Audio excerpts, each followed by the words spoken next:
સમાચાર સુરતથી કે જ્યાં વાલેસામાંથી ઝડપાયું છે સબસિડીવાળું ખાતર। સુરત જિલ્લાના વાલેસામાંથી સ્ટેટ વિજિલન્સની ટીમે ઝડપી પાડ્યો છે સબસિડીવાળા યુરિયા ખાતરનો જથ્થો। મોડી રાત્રે ઘરમાં દરોડો પાડી અને સ્ટેટ વિજિલન્સની ટીમે 25 લાખની કિંમતની 1100થી વધુ ખાતરની બેગ જપ્ત કરી છે। આ સબસિડીવાળા યુરિયા ખાતરના જથ્થા સાથે પોલીસે મકાન માલિકની પણ અટકાયત કરી છે। ઝડપાયેલ આરોપી સબસિડીવાળું યુરિયા ખાતર બેગ બદલી અને સાદી બેગમાં પેક કરી ખાનગી રીતે મેલમાં વેચી દેતો હતો। જો કે આરોપી યુરિયા ખાતરનો જથ્થો ક્યાંથી લાવ્યો અને કોને સપ્લાય કરવાનો હતો તે દિશામાં હવે પોલીસે વધુ તપાસ હાથ ધરી છે। મોડી રાત્રે ઘરમાં દરોડો પાડી અને સ્ટેટ વિજિલન્સની ટીમે 25 લાખની કિંમતની 1100થી વધુ ખાતરની બેગ જપ્ત કરી છે।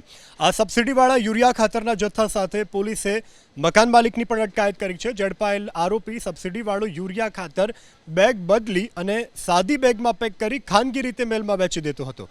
જો કે આરોપી યુરિયા ખાતરનો જથ્થો ક્યાંથી લાવ્યો અને કોને સપ્લાય કરવાનો હતો તે દિશામાં હવે પોલીસે વધુ તપાસ હાથ ધરી છે।